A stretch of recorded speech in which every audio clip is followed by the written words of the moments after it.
India versus England T20 match எரிமலையாய் வெடித்த இந்திய அணி, சரித்திர சாதனை படைத்த இந்தியா, கதி கலங்கி போன இங்கிலாந்து அணி.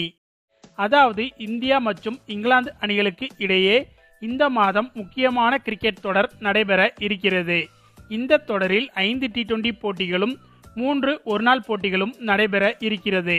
இந்த தொடருக்கான இந்திய அணி பட்டியலையும் PCCI ஏற்கனவே தேர்வு செய்து விட்டது. அது குறித்த தகவல்களை இன்னும் ஒரு சில நாட்களில் PCCI வெளியிட உள்ளது. அதே சமயம் இந்த தொடரில் இந்திய அணி வெற்றி பெறுவது என்பது இந்திய அணி வீரர்களுக்கும் இந்திய அணி நிர்வாகத்திற்கும் மிக மிக அவசியமாகவும் பார்க்கப்படுகிறது. அது ஏனென்றால் ஆஸ்திரேலிய அணிக்கு எதிரான தொடரில் இந்திய அணி மோசமாக விளையாடி தோல்வி அடைந்ததோடு டெஸ்ட் உலகக்கோப்பை வாய்ப்பையும் தவறவிட்டது. இதனால் இந்திய ரசிகர்கள் இந்திய கிரிக்கெட் அணி மீது கடும் அப்செட்டில் இருந்து வருகின்றனர். அதன் எதிரொலியாக நடக்கப் போகிற இந்தியா மற்றும் இங்கிலாந்து அணிகளுக்கு எதிரான தொடருக்கான டிக்கெட் விற்பனையில் இந்திய ரசிகர்கள் பெரும்பாலும் ஆர்வம் காட்டவில்லை என்ற தகவலும் வெளியாகி இருக்கிறது. அந்த அளவுக்கு இந்திய அணி மீது இந்திய ரசிகர்கள் கடும் கோபத்தில் இருந்து வருகின்றனர். ஆனாலும் கூட டெஸ்ட் தொடரில் ரோஹித் சர்மா, விராட் கோலி போன்ற வீரர்கள் பங்கு பெற்று இருந்தனர். ஆனால் இந்த T20 தொடரில் சூரியகுமார் யாதவ் தலைமையிலான இளம் வீரர்கள் கொண்ட இந்திய அணிதான் களமிறங்க உள்ளது. அது மட்டுமில்லாமல் சூரியகுமார் யாதவ் தலைமையிலான இந்திய அணி இதற்கு முன்பு விளையாடிய அனைத்து போட்டிகளிலும் சிறப்பாக விளையாடி இருக்கிறது. எனவே அதை கருத்தில் கொண்டு கடைசி நேரத்தில் இந்த போட்டிக்கான டிக்கெட் விற்பனைகள் விற்று தீர்ந்துவிடும் என்றும் சொல்லப்படுகிறது.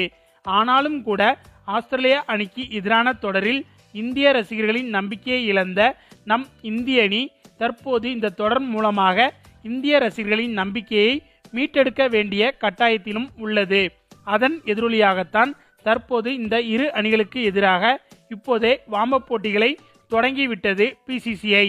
அதாவது இந்திய அணி வீரர்கள் சிறப்பாக செயல்படுவதற்கு இப்போதே அவர்களுக்கு பயிற்சி கொடுக்கும் வகையில் இத்தகைய வார்ம்-அப் போட்டிகளை தொடங்கிவிட்டது PCCI.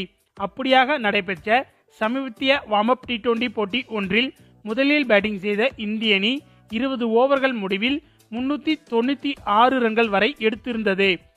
அதிர்ஷ்டவசமாக கடைசி 4 ரன்களை எடுப்பதற்கு முன்பாகவே 20 ஓவர்களும் முடிந்துவிட்டது. மேலும் இந்த போட்டியில் திலக் வர்மா, ருத்ராஜ் கெய்க்வாட் உள்ளிட்டவர்கள் அதிரடியாக விளையாடி இருவருமே சதத்தை கடந்திருந்தனர். மேலும் இங்கிலாந்து அணிக்கு எதிரான இந்த ஒரு T20 போட்டியில் இந்திய அணி எடுத்த இந்த ரன்கள் தான் சர்வதேச அளவில் T20 வரலாற்றில் ஒரு அணி அதிகபட்சமாக எடுத்த ரன்கள் என்ற சாதனையையும் படைத்துள்ளது. அந்த அளவுக்கு தற்போது சூரியகுமார் யாதவ் தலைமையிலான இந்திய அணி வெறித்தனமான ஃபார்மில் இருந்து வருகிறது.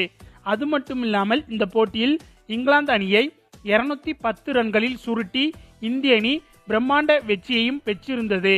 ஆக மொத்தம் ஆஸ்திரேலிய அணிக்கு எதிரான தொடரில் இந்திய ரசிகர்களை ஏமாற்றிய இந்திய அணி இந்த இங்கிலாந்து அணிக்கு எதிரான தொடரில் அதற்கும் சேர்த்து வைத்து மிகப்பெரிய நம்பிக்கையை கொடுக்கும் என்று எதிர்பார்க்கலாம்.